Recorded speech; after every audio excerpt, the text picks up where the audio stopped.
भारत और बांग्लादेश के बीच दूसरे टेस्ट मैच के तीसरे दिन 14 विकेट गिरे। बल्लेबाजी करना ऐसा लग रहा था मानो किसी बड़ी चुनौती की तरह नजर आ रहा था। रन बनाना उतना ही मुश्किल था। और क्या वाकई जो काम लिटन दास ने बांग्लादेश के लिए किया, वही काम अब बाकी बचे भारतीय बल्लेबाजों को करना पड़ेगा। ये अपने आप में बड़ा सवाल है। और क्या भारतीय टीम इस साल की लड़ाई में मैच जीतने में कामयाब रहेगी? क्योंकि अभी भी 100 रन बाकी हैं और 6 विकेट भारतीय टीम के पास है। उनमें से दो स्पेशलिस्ट बल्लेबाज यानी ऋषभ पंत और श्रेयस अय्यर अभी भी ड्रेसिंग रूम में बैठे हैं। जयदेव उनडकट और अक्षर पटेल क्रीज पर है, लेकिन कुल मिलाकर टॉप ऑर्डर पूरी तरह से भारतीय टीम का एक बार फिर बिखर गया। और जिस तरह से भारतीय टॉप ऑर्डर ने इस साल 2022 में बल्लेबाजी की है, वो अपने आप में कई तरह के सवाल भी खड़े करता है। नमस्कार, इंडिया न्यूज के स्पोर्ट्स पेज पे आपका स्वागत है। मैं हूं राजीव मिश्रा और आप देख रहे हैं अपना पसंदीदा शो रनयुद्ध। रनयुद्ध में आज तीसरे दिन के खेल पे चर्चा करेंगे। हमारे साथ पूर्व क्रिकेटर और सिलेक्टर सबा करीम हमारे साथ जुड़ चुके हैं। सबा भाई, एक इंटरेस्टिंग आंकड़े से मैं शो आपके साथ शुरू करूंगा। और ये आंकड़ा आपको बता दूं, और ये बड़ा जबरदस्त आंकड़ा है जो मेरे पास हमारे प्रोड्यूसर ने भेजा है कि साल 2022 में हमारे टॉप ऑर्डर का जो प्रदर्शन है वो वर्ल्ड में सबसे खराब है। यानी हमसे नीचे खाली बांग्लादेश है। 6 मैचों में 1074 रन हमने कुल बनाए हमारे टॉप ऑर्डर ने, और 26 का औसत रहा है। कैसे आप देखते हैं? साल 2022 तो जा रहा है लेकिन टॉप ऑर्डर सुधरने का नाम नहीं ले रहा। हाँ राजीव, और ये बहुत बड़ी चिंता है भारतीय टीम के लिए। इसके पहले तो मुझे याद है कि एक साल पहले ये समस्या जो है वो ओवरसीज कंडीशंस में एशियाई महाद्वीप के बाहर हमें देखने को मिलती थी, पर इस समय तो जी। अब एशियाई कंट्रीज में भी इसी प्रकार का प्रदर्शन हमारे टॉप ऑर्डर से देखने को मिल रहा है।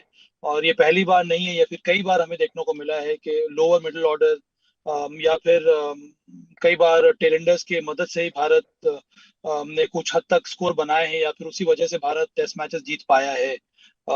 और आज भी अगर हम देखें तो एक छोटे से लक्ष्य को भारत ने पहाड़ सा बना दिया, क्योंकि फिर से हमारे 4 विकेट बहुत जल्दी गिर गए।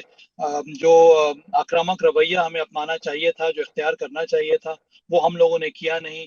और दबाव हम लोगों ने अपने ऊपर ले लिया, जिसकी कोई आवश्यकता थी नहीं। ऐसी बात नहीं है कि विकेट में बहुत ज्यादा कुछ हो रहा है। इसी विकेट पर हमने देखा जिस तरह से लिटन दास, नूरुल हसन और तस्कीन अहमद ने बल्लेबाजी की। अगर आप जब अंदर जाएंगे बल्लेबाजी करने के लिए और आपका अप्रोच अगर आक्रामक रहेगा, तो फिर हम आसानी से रन बना सकते थे, और वो हमें आज एक बार हम्म। फिर से नजर नहीं आया। चलिए, राजकुमार सर भी हमारे साथ इस चर्चा में शामिल हो रहे हैं। हम राजकुमार सर, चर्चा की शुरुआत हमने भारतीय टॉप ऑर्डर के खराब प्रदर्शन से की है। बांग्लादेश के टॉप ऑर्डर ने 9 मैचों में 12 1295 रन 20 के औसत से बनाए हैं। और उसके बाद सबसे खराब प्रदर्शन टॉप ऑर्डर का साल 2022 में भारत का रहा है। और उसी कड़ी में अब ये मीरपुर का टेस्ट मैच का तीसरा दिन भी जुड़ गया।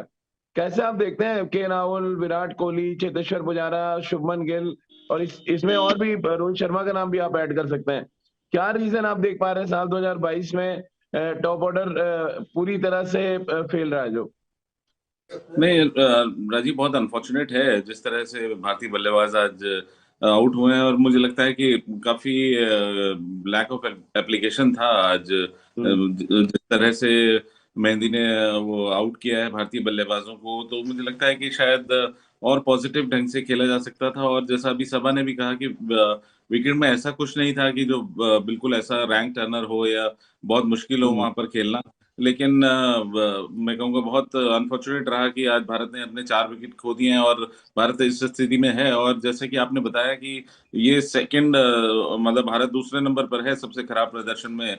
तो ये जी। एक बहुत बड़ी चिंता का विषय है कि भारत का अगर टॉप ऑर्डर फायर नहीं कर रहा है, हम हर टाइम रिलाय कर रहे हैं अपने लेटर ऑर्डर पे, क्योंकि मिडिल ऑर्डर भी भारत का बहुत स्ट्रांग नहीं है।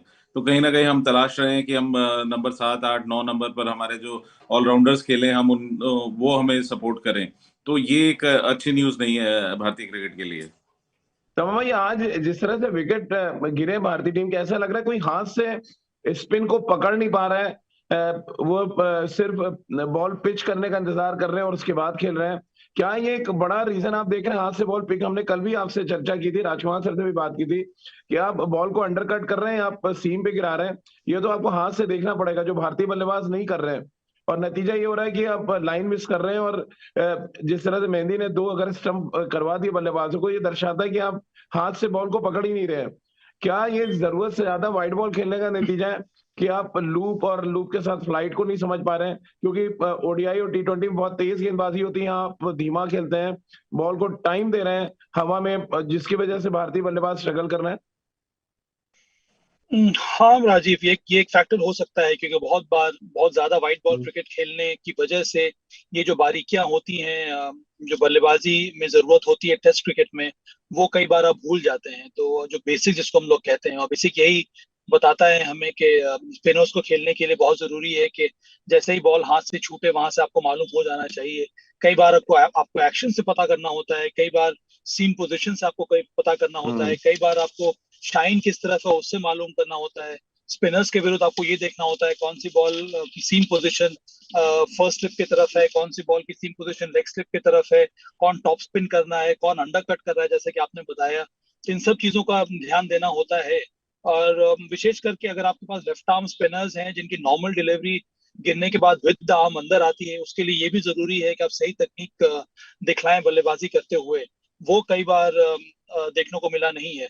जिस तरह से आजकल के जमाने में आपको एलबीडब्ल्यू डिसीजंस मिल रहे हैं फ्रंट फुट पे, बहुत जरूरी है कि बॉल के लाइन में बैट होना चाहिए, ना कि बॉल के लाइन में पैड होना चाहिए। और वो तब पॉसिबल है जब आप बॉल को रीड करेंगे जैसे ही बॉल छूट रही है बॉलर के हाथ से। तो ये सारी बेसिक्स हैं जो टेस्ट क्रिकेट की बल्लेबाजी में आपको नजर आती हैं, जो इस समय मुझे लगता है कि परेशानी हो रही है, कठिनाइयां हो रही है देखने में। और उससे बड़ी बात यह है राजीव, इसके बारे में हम लोग कमेंट्री में भी आज बात कर रहे थे, जिसके जिसके बारे में हम लोग मैच के दौरान जो हमारे शोज होते हैं वहां पर भी हम लोग बात कर रहे हैं, आपके साथ कई बार इसके बारे में चर्चा कर रहे हैं कि अंत में बहुत जरूरी है कि आप का जो इंटेंट होना चाहिए वो पॉजिटिव होना चाहिए। अगर आप सकारात्मक अप्रोच के साथ बैटिंग करेंगे तो रास्ते आपके खुल जाते हैं। अब देखिए, इस टेस्ट मैचेस में 3 महत्वपूर्ण साझेदारियां हुई हैं। सबसे पहले ऋषभ पंत और श्रेयस अय्यर के बीच में, वहां पर भी अगर आप देखेंगे तो रन रेट करीब 5.5 का था। आज जो 2 साझेदारियां हुई है नूरुल हसन और लिटन दास और फिर तस्कीन अहमद के बीच में, महत्वपूर्ण साझेदारियां हुई है, सबसे वहां पर भी यही रहा। तो ये सीख भारतीय बल्लेबाजों को लेनी चाहिए, तो जो हमने ली नहीं है, और इसी वजह से हमारी परेशानी इस समय बढ़ सी गई है। राजकुमार सर, अब रेड बॉल क्रिकेट में विराट जिस तरह से स्पिनर्स के अगेंस्ट आउट हो रहे हैं, उसमें एक रिएक्शन आपका, और एक रिएक्शन उसमें भी जिस तरह वो शाकिब से भिड़ गए। चलिए आउट हुए कोई बात नहीं, लेकिन गुस्से का इजहार बैटिंग में करिए, ना कि आप भिड़ जाइए शाकिब से। देखिए, आउट होने के बाद बैट्समैन परेशान तो होता ही है, और पता है थोड़े से एग्रेसिव नेचर के हैं, जी। और बिल्कुल, लेकिन जिस तरह वो आउट हो रहे हैं वो बहुत मतलब कतई एक्सेप्टेबल नहीं है, क्योंकि उस जैसा बल्लेबाज जिसने इतने रन बनाए हों वो बांग्लादेश की स्पिन गेंदबाजी पर अगर स्ट्रगल करे तो ये अनफॉर्चुनेट है। और कहीं ना कहीं थोड़ा सा इंटेंट की यहाँ पर भी जरूरत है कि आप खुलकर खेलिए। अरे मेहंदी ने मिड ऑफ दोनों ऊपर ले रखे हैं, आप खुलकर खेलिए, उनके ऊपर से मारिए शॉट। अगर आप जब तक उनको आप अनसेटल नहीं करेंगे स्पिनर को, तो वो आपको खेलने नहीं देगा। जब तक आप अपने फुटवर्क इस्तेमाल नहीं करेंगे, आप स्टेप आउट नहीं करेंगे, तो कोई भी अच्छा स्पिनर आपको कभी भी खेलने नहीं देगा। और हमने देखा है कि अच्छे काफी शानदार स्पिनर हैं बांग्लादेश के पास, तो आपको कुछ कैलकुलेटिव रिस्क तो लेना ही पड़ेगा राजीव। आप खड़े होकर उनको खेल नहीं सकते कि डिफेंड करते रहे और वेट करें कि लूज डिलीवरी आएगी तो हम उस पर स्ट्रोक खेलेंगे, क्योंकि ये ऐसे बॉलर हैं जो बहुत, जिसे कहते हैं वो क्रिकेटिंग लैंग्वेज में कहते हैं कि बड़े पक्के बॉलर हैं, जो एक अपना टप्पा नहीं छोड़ते हैं। तो आपको जब उनको उस टप्पे से हटाना है तो आपको कुछ ना कुछ इनोवेटिव करना होगा। आपको बीच में से एक आधा लॉग स्वीप मारना होगा, या ऑस्टम के बाहर से एक स्वीप मारना होगा, जिससे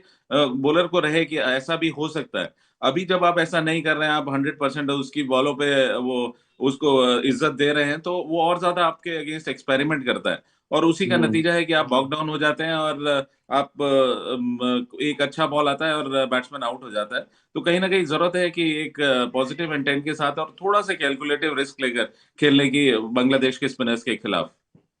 क्योंकि सभा भाई, आज 2 बड़े एक्सपीरियंस बैट्समैन के राहुल और विराट कोहली अगर स्ट्रगल कर रहे हैं, बहुत गलत संदेश आपको नहीं लगता ड्रेसिंग रूम की तरफ जाता है कि हम बॉलर्स को सर पे चढ़ा रहे हैं? और विराट कोहली, जैसे राजकुमार सर ने बड़ा ऑनेस्ट रिव्यू किया है विराट की बल्लेबाजी का, कि आप सर पे मत चढ़ाइए उनको, आप अपना नेचुरल गेम खेलिए जो आप नहीं खेल रहे हैं। आपको लग रहा है विराट के राहुल ये दो बल्लेबाज खासतौर से डायलेमा में है कि आप अटैक करने जाएं या डिफेंस करें, उस डायलेमा में से निकलने का एक तो काम कैसे होगा फिर? हाँ राजीव, कुछ यही स्थिति इस समय नजर आ रही है इन दोनों बल्लेबाजों में। कि टेस्ट क्रिकेट में देखिए, विराट कोहली का ढर्रा बहुत ही सरल सा है। वो जब जाते हैं बल्लेबाजी करने के लिए तो इनका इंटेंट बहुत ही सकारात्मक रहता है। उस ढर्रे से अगर आप हटकर बल्लेबाजी करने का प्रयास करेंगे तो फिर नतीजा यही होगा जो हमें देखने को मिल रहा है। केएल राहुल के साथ भी कुछ यही हो रहा है। तो हर हर फॉर्मेट में आपको अपने हिसाब से रन बनाने होते हैं, आपको अपना पैटर्न खुद ढूंढना होता है, जो इस समय हम्म। उदाहरण के तौर पर श्रेयस अय्यर, ऋषभ पंत ने ढूंढा है, या सालों साल तक विराट कोहली ने ढूंढा है। और उसी पर आपको अमल करना होगा, जो कि इस समय देखने को नहीं मिल रहा है। संदेश के बारे में आपने बात की, मुझे लगता नहीं है कि उस तरह से कोई ज्यादा इफेक्टेड होता है ड्रेसिंग रूम में, क्योंकि सबका अलग अंदाज रहता है खेलने का। अब ऋषभ पंत को आप क्या हम्म। संदेश देंगे? श्रेयस अय्यर को कुछ भी फर्क पड़ता नहीं है। देखिए, अंत में जब आप जाते हैं अंदर बल्लेबाजी करने के लिए तो आपको खुद ढूंढना होता है कि मुझे इस तरह के अटैक के सामने, इस तरह के विकेट पर किस प्रकार से बल्लेबाजी करनी है। और वही मैं उम्मीद कर रहा हूँ कि आने वाले समय में भी हमें देखने को मिलेगा। पर हाँ, एक बात जरूर है कि अगर आप उनका अप्रोच थोड़ा डिफेंसिव रहेगा तो फिर इस टेस्ट मैच में या फिर इसके पहले भी हम लोगों ने देखा है, वो ज्यादा देर तक आपको कामयाबी देता नहीं है। आपको थोड़ा बहुत दबाव जो है वो गेंदबाजों के ऊपर डालना होगा।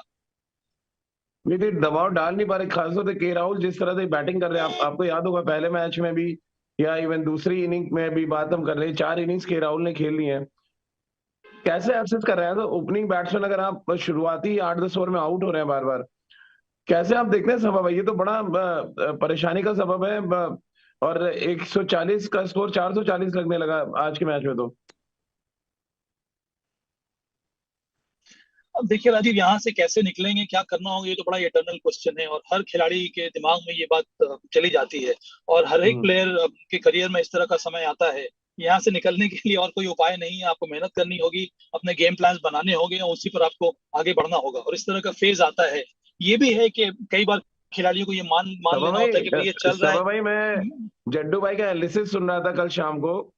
आपके साथ बैठे भी हैं वो, और बड़ा अच्छी बात उन्होंने कही कि बचपन से, यानी अंडर 15, 19, 25, देन रणजी ट्रॉफी, इतने कोचेस आ गए हैं कि आप अपनी कमियों पे काम ही नहीं कर पाते हैं।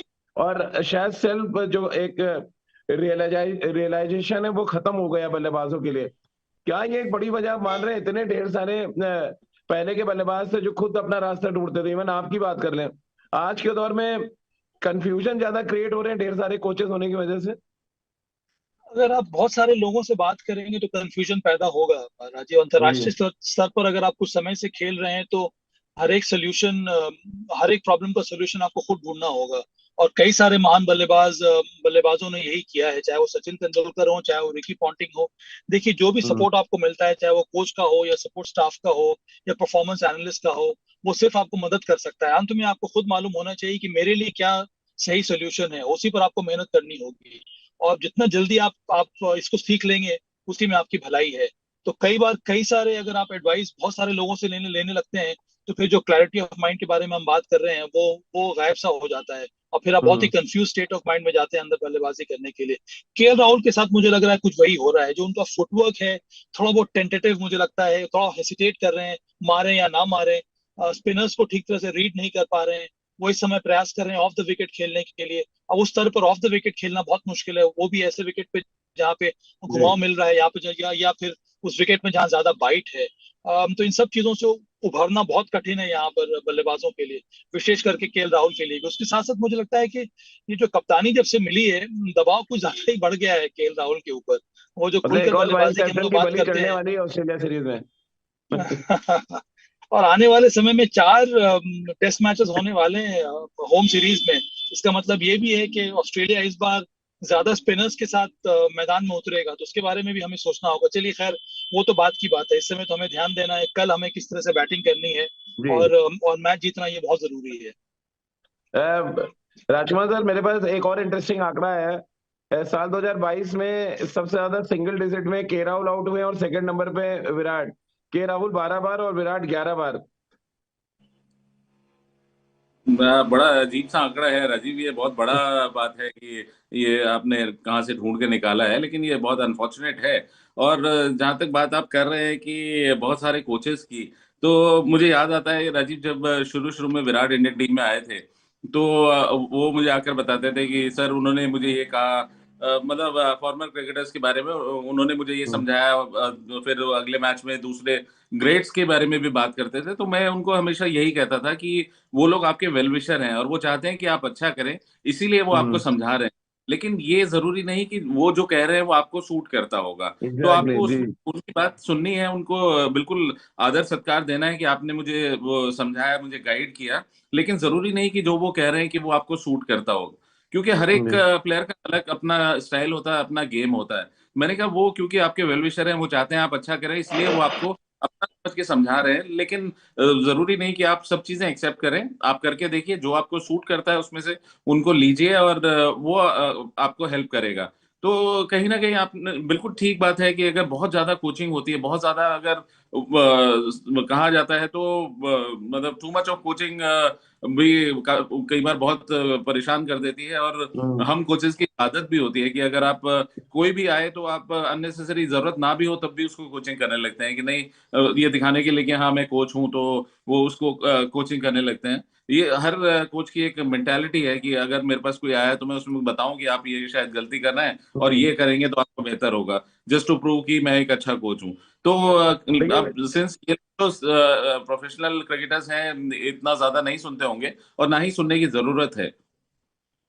लेकिन राजकुमार सर, लिटन दास की बल्लेबाजी से सीखने की बहुत जरूरत है अगर आपको ये टेस्ट मैच जीतना है। और इस साल 2022 में ऑल फॉर्मेट बैटिंग में सेकंड नंबर पे है लिटन दास आफ्टर बाबर आजम, जिन्होंने रन बनाए। ये अपने आप में बताता है कि उनकी थ्योरी कितनी काम कर रही है आज के दौर के क्रिकेट में। नहीं, बिल्कुल बहुत पॉजिटिव इंटेंट के साथ राजीव वो बल्लेबाजी कर रहे हैं और बड़ा अचीवमेंट है कि वो नंबर 2 पर है वर्ल्ड में टेस्ट क्रिकेट में, बाबर आजम के बाद। तो ये एक अच्छा मतलब उनका अचीवमेंट है। और देखिए, आप हम्म, किसी भी प्लेयर से हमेशा कुछ भी सीख सकते हैं। आप जितने मर्जी बड़े प्लेयर हों, लेकिन अगर कोई यंगस्टर भी कुछ अच्छा कर रहा है तो आप डेफिनेटली उससे सीख सकते हैं कि वो क्या कर रहा है जिससे वो सक्सेसफुल हो रहा है टेस्ट क्रिकेट में या वर्ल्ड क्रिकेट में। तो ये बड़ी खुशी की बात है कि जिस तरह लिटन दास ने बल्लेबाजी की है, जिस पॉजिटिव इंटेंट के साथ। और एक बांग्लादेश एक मतलब नीचे के लेवल पे है टेस्ट में रैंकिंग में, लेकिन उनका कंट्रीब्यूशन बहुत अच्छा है बांग्लादेश के लिए और वो नंबर 2 पर है टेस्ट क्रिकेट में। तो भाई, आप कैसे देखते हैं लिटन दास ऑल फॉर्मेट जो रिकॉर्ड्स हैं साल 2022 में सेकंड नंबर पे हैं बाबर आजम के बाद। एक अलग थ्योरी से वो बैटिंग करते हैं, वो चाहे T20 हो, ODI हो या टेस्ट मैच हो। और लिटन दास ने क्या कुछ रास्ता दिखाया है हमारे श्रेयस अय्यर और ऋषभ पंत के लिए, अगर ये टेस्ट मैच जीतना है तो? ये रास्ता तो पहले श्रेयस अय्यर और ऋषभ पंत ने सिखाया है। ऋषभ पंत ने बहुतों को रास्ता सिखा दिया है कि टेस्ट मैचेस में बैटिंग किस तरह से करनी चाहिए। लिटन जी। दास ने ये श्रृंखला में पहली बार इस तरह से बैटिंग की है। इसके पहले उनके जो भी डिसमिसल्स हुए हैं, 20-25 रन बनाकर वो गलत शॉट खेलकर, सॉफ्ट डिसमिसल जिसको हम लोग कहते हैं, उस तरह से वो आउट हुए जी। हैं। ये पहली बार रहा है कि बहुत जिम्मेदारी के साथ उन्होंने बल्लेबाजी की है। और वो भी नहीं होता अगर हम लोग कैचेस पकड़ते। आज भारत की कैचिंग बहुत खराब रही, जिसकी वजह से 145 का लक्ष्य अंत में रखा है बांग्लादेश ने भारत के लिए। तो ये सारी बातें हैं जिस पर ध्यान देने की जरूरत है। पर अंत में देखिए, अब ये बात नहीं है कि आप जाते ही शॉट्स लगाना शुरू कर दीजिए। हम लोग बात कर रहे हैं यहाँ पे पॉजिटिव इंटेंट, जिसका मतलब है कि हम्म, फुटवर्क है वो पॉजिटिव होना चाहिए, आपका जो नजरिया है वो पॉजिटिव होना चाहिए, आपका जो जो जो जो रवैये के साथ आप खेलना चाह रहे हैं वो पॉजिटिव होना चाहिए। पॉजिटिव इंटेंट के साथ बैटिंग करने का मतलब यही होता है। आपके जी। डिफेंस में आपको ट्रस्ट करना चाहिए, तभी तो बॉलर कुछ और ट्राई करेगा, जो कि लिटन दास की बल्लेबाजी में देखने को मिला। तो ये एक चेंज मैं एक्सपेक्ट कर रहा हूँ कल हमारे अप्रोच में। पर आने वाले समय में हमारे टॉप ऑर्डर को बहुत कुछ करना होगा अगर हमें वर्ल्ड टेस्ट चैंपियनशिप में क्वालिफाई करना है तो राजीव। तब भाई, लेकिन एक जो इम्पोर्टेंट फैक्टर है, सालों साल से हम देख रहे हैं, टेलेंडस आज फिर रन बना गए। तस्किन अहमद ने 31 रन, नूरुल जो उनके विकेट कीपर हैं वो 31 बना गए। ये टेल के खिलाफ हमारे पास क्यों प्लान भी नहीं होता? अगर बैट चलना शुरू हुआ टेलेंडस का, हम सरेंडर क्यों कर जाते हैं? और अंत में बहुत क्रूशियल मैचेस जो हम कभी कभी हारे, उसमें इसलिए हारे क्योंकि हम टेलेंडस को नहीं आउट कर पाए। पर ये अंतर्राष्ट्रीय स्तर पर होता है राजीव, ये ऐसी जी। बात नहीं है कि ये स्पेसिफिक है सिर्फ भारत के विरुद्ध। अगर आप आंकड़े निकालेंगे तो कई सारी टीमों में अब जो जो जो सो कॉल्ड बॉलर्स होते हैं वो भी अब थोड़ा बहुत बैटिंग करना शुरू कर दिया है। हम्म, और बल और गेंदबाजों का अप्रोच सिर्फ सकारात्मक ही रहता है। और एक बार रन बनने लगते हैं तो फिर सुविधा होती है स्कोर बढ़ाने में भी। और उनके साथ अगर कोई सेट बल्लेबाज खेल रहा है और उसका अप्रोच भी अगर सकारात्मक हो तो परेशानी बढ़ जाती है, जो कई बार ऋषभ पंत के साथ हमें देखने को मिला है। हाँ, पर आपने सही कहा कि हमारे पास हम सिर्फ, आई होप कि ऐसा ना हो रहा हो, कई बार हम सिर्फ नंबर 1 से नंबर 7 के बल्लेबाजों के लिए प्लान बनाते हैं, उसके बाद हम प्लान बनाते नहीं है कि टेलेंडर्स को हमें किस तरह से आउट करना है। पर अब जो जमाना देखने को मिल रहा है, जिस तरह की बैटिंग टेलेंडर्स कर रहे हैं, उनके विरुद्ध भी हमें प्लान बनाना चाहिए। मुझे कुछ साल पहले अनिल कुंबले की बात याद आती है। उनका ये कहना था कि जब कोई वो जाते हैं मैदान में गेंदबाजी करने के लिए, वो एक दिन पहले हर एक बैटर के सामने नंबर 1 से लेकर नंबर 11 के सामने वो प्लान बनाते हैं, और प्लान सिर्फ एक नहीं रहता है, प्लान ए प्लान बी भी रहता है। तो कुछ उसी प्रकार की जब हमारे गेंदबाजों को भी करनी चाहिए। ये बड़ा इंपॉर्टेंट फैक्टर है राजकुमार सर, बीइंग अ कोच आप कैसे ऑब्जर्व करते हैं ये जो कहते हैं ना हाथी निकल गई पूंछ रह गई, इस मैच में भी बिल्कुल वैसे ही नजर आया। आपने टॉप ऑर्डर आउट कर लिया, लेकिन जो उनका लोअर ऑर्डर था वो आपको टेंशन दे गया। बिल्कुल राजीव, मैं बिल्कुल सहमत हूँ सभा से कि हम जो लास्ट के बल्लेबाज हैं उनके लिए प्लान नहीं करते हैं। प्लानिंग भी होती है, जो वीडियो रिकॉर्डिंग भी अगर आप देखते हैं, पहले दिन वीडियो एनालिसिस होता है जब बॉलिंग टीम का और बॉलिंग कोच साथ में बैठे हैं, हेड कोच साथ में बैठे होते हैं, तो हम हमेशा डिस्कस करते हैं नंबर 7 या मैक्सिमम नंबर 8 तक के बल्लेबाजों के लिए। उसके बाद के बल्लेबाजों के लिए हम लोग प्लान नहीं करते हैं, और ये एक अनफॉर्चुनेट पार्ट होता है। और या तो फिर आपके पास ऐसे डेडली गेंदबाज हों कि आपके पास वकार यूनिवर्स या वसीम अकरम जैसे गेंदबाज हैं जो अच्छी तेज गति से यॉर्कर या रिवर्स स्विंग करके उनको आउट कर देंगे। आप 140 प्लस के गेंदबाज नहीं हैं, तो फिर आपको स्ट्रेटेजी बनानी होगी कि आप किस तरह नंबर 9, 10, 11 को आउट करेंगे, क्योंकि वहां पर या तो आपको फियरसम फास्ट बॉलर चाहिए या आपको बहुत कैलकुलेटिव एक स्ट्रेटेजी चाहिए उनको आउट करने के लिए। समा भाई 100 रन बाकी हैं, डर लग रहा है, नींद आ जाएगी आपको? ये आपको लग रहा है जड्डू भाई ने कहा पहले जयदेव उनदकट और अक्षर को तो आउट करें, श्रेयस और पंत तक तो बाद में जाएंगे, तो एक तो पॉजिटिव साइन जड्डू भाई ने दिखाया। मुझे भी अब आप बताइए, नींद यही आएगी? उम्मीद है। नहीं, मुझे तो नींद आ जाएगी, पर मुझे तो नींद आ जाएगी। हो सकता है कि चंद भारतीय बल्लेबाजों को नींद ना आए, विशेष करके ऐसे बल्लेबाजों को जो आउट हो चुके हैं। मुझे लगता है कि ये एक ऐसा टारगेट है जो आसानी से भारत को प्राप्त कर लेना चाहिए था, पर अब दिक्कतें बढ़ गई हैं भारत के लिए। पर मुझे उम्मीद है और मुझे विश्वास है कि अभी भी हमारे पास स्ट्रॉन्ग बल्लेबाजी है, और ये मैच कल मुझे लगता है लंच तक भारत को जीत लेना चाहिए। पर हाँ, यहाँ पर बहुत स्ट्रॉन्ग कमबैक दिखाया है बांग्लादेश ने, जिस तरह से उन्होंने रिकवरी की है ये तीसरे दिन टेस्ट मैच के। बिल्कुल राजकुमार सर, कुछ आप भी ऐसे ही सोच रहे हैं? जो सभा भाई बहुत पॉजिटिव है, कह रहे हैं बहुत आराम से सो जाऊंगा और बहुत आराम से भारत मैच जीत जाएगी। देखिए, आराम से तो नहीं, भारत मैच जरूर जीतेगा, मुझे भी पूरा विश्वास है। लेकिन कहीं ना कहीं बैक ऑफ द माइंड एक चिंता है कि अगर कहीं वो ऋषभ पंत जल्दी आउट हो गए तो भारत को लेने के देने भी पड़ सकते हैं। तो बहुत क्रूशियल रोल है ऋषभ पंत का कल के दिन में, क्योंकि उनकी विकेट बहुत इंपॉर्टेंट है। अगर वो आधा एक घंटा बल्लेबाजी करते हैं तो वो अपने 40-45 रन बना देंगे और सारा प्रेशर हटा देंगे। तो इम्पोर्टेंट है कि ऋषभ पंत किस तरह बल्लेबाजी करते हैं, वो देखना बहुत इम्पोर्टेंट होगा। लेकिन मुझे भी पूरी आशा है कि भारत लंच तक ये मैच खत्म कर देगा। सभा भाई आखिरी सवाल, शाकिब, तैजुल और मेहंदी तीनों को आपने गेंदबाजी करते देखा, टेस्ट मैच के चौथे दिन कितने इफेक्टिव होते ये नजर आ रहा है जिस लाइन पे वो गेंदबाजी कर रहे थे आज? देखिए, उनकी लाइन सही है, बहुत ज्यादा अनुशासन के साथ गेंदबाजी की है। पोस्ट गेम शो में हम लोग एनालिसिस कर रहे थे, जो ग्रुपिंग रही है, जिस लेंथ पर उन्होंने बॉल डाली है, उसी वजह से परेशानी हुई है भारत को। जब बॉल गुड लेंथ में पड़ी है, वहां पर बॉल गिरने के बाद अंदर आई है, वहां पर घुमाव मिला है, रफ मार्क थोड़े बहुत डेवलप हो गए हैं। तो जो बाइट हमें सेकेंड हाफ में या फिर शाम में देखने को मिली है, वो मुझे लगता है कल कम से कम 1 घंटा जरूर देखने को मिलेगी। जब तक बॉल सख्त है, जैसे जैसे बॉल पुरानी होती जाती है, बल्लेबाजी थोड़ी बहुत आसान हो जाती है। तो सतर्क होकर भारत को बल्लेबाजी करनी होगी। फर्स्ट हाफ में आज अगर हम देखें तो थोड़ा बहुत मूवमेंट मिल रहा था पेस बॉलर्स को भी, तो चुनौती जरूर होगी भारत के लिए कल की सुबह। तो मुझे लगता है आधा घंटा 45 मिनट अगर हम विकेट नहीं गंवाते हैं, एक विकेट गिर भी जाता है, तब भी भारत के लिए ज्यादा परेशानी होनी नहीं चाहिए। पर निश्चित रूप से इन तीनों स्पिनर्स ने बेहतरीन गेंदबाजी की है। बांग्लादेश अगर मैच हार भी जाता है राजकुमार सर, आखिरी सवाल आपसे भी, तो आपको लग रहा है दरअसल उनके लिए जीत है जिस तरह की क्रिकेट उन्होंने इस टेस्ट मैच में खेला और भारत के दिग्गज बल्लेबाजों को, पूरी की पूरी टीम इंडिया को ज्यादातर सेशन में उन्होंने बैकफुट पे रखा? डेफिनेटली देखिए, जिस रैंक की भारतीय टीम है ओडीआई टेस्ट रैंकिंग में और जहां पर बांग्लादेश है, तो एक कड़ा मुकाबला दिया है और ये क्रेडिटेबल अचीवमेंट होगा बांग्लादेश के लिए यहाँ पर कि उन्होंने जिस तरह इस टेस्ट मैच में खासकर फाइट किया भारत के साथ, तो बहुत अच्छा कैरेक्टर दिखाया उन्होंने।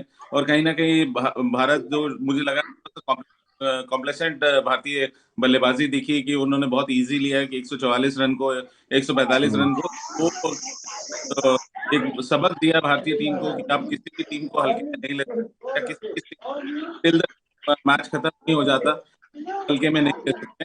और यहाँ मैं थोड़ा सा सभा से वो डिफर करूंगा कि बॉल जब थोड़ा पुराना होगा तो मुझे लगता है कि और ज्यादा ग्रिप ना करने लगे, वो और ज्यादा मुश्किलें करे भारतीय बल्लेबाजों के लिए। तो इम्पोर्टेंट होगा कि बॉल जब तक हार्ड है तब तक भारतीय बल्लेबाज उसको इनकैश करें, और क्योंकि जैसे जैसे बॉल पुराना होगा तो और ज्यादा ग्रिप करेगा और ज्यादा मुश्किलें होंगी भारतीय बल्लेबाजों के लिए। चलिए, तो तमाम आंकड़े आपके सामने हमने रखे और भारतीय टीम की ना सिर्फ साख अब दांव पे है, बल्कि वर्ल्ड टेस्ट चैंपियनशिप का सारा दारोमदार अब इस बात पे निर्भर करता है कि आप टेस्ट मैच के चौथे दिन 100 रन बना पाते हैं या 100 रन से पहले पूरी टीम आउट हो जाती है। क्योंकि सिर्फ मामला 100 रन का नहीं, अगर आप 100 रन से पहले आउट होते हैं, टेस्ट मैच हार जाते हैं, तो शायद वर्ल्ड टेस्ट चैंपियनशिप के फाइनल में पहुंचने का सपना भी आपका टूट जाएगा। तो इस उम्मीद के साथ कि भारतीय बल्लेबाज सपना टूटने नहीं देंगे, आराम से 100 रन बनाएंगे, टेस्ट मैच जीतेंगे और वर्ल्ड टेस्ट चैंपियनशिप की जो राह खोलने का काम किया है, पहला टेस्ट मैच जीतकर उसको और आसान बनाने का काम बाकी बचे हुए बल्लेबाज करेंगे। बहुत बहुत शुक्रिया सभा भाई, कमेंट्री करके आए और रास्ते भर आपसे बातचीत की हमने। आपका बहुत बहुत शुक्रिया। राजकुमार सर भी छुट्टी मनाने निकल चुके हैं, लेकिन उनको भी हमने परेशान किया। आपका भी बहुत बहुत शुक्रिया और उम्मीद कर रहे हैं कि टेस्ट मैच भारतीय टीम जीते और फिर हम जो साल की विदाई जो है वो जीत के साथ करें और नए साल का स्वागत हम इस उम्मीद के साथ करें कि हम वर्ल्ड टेस्ट चैंपियनशिप फाइनल की तरफ अपने कदम आगे बढ़ा पाएंगे। आप सभी का बहुत बहुत शुक्रिया हमारे साथ जुड़ने के लिए।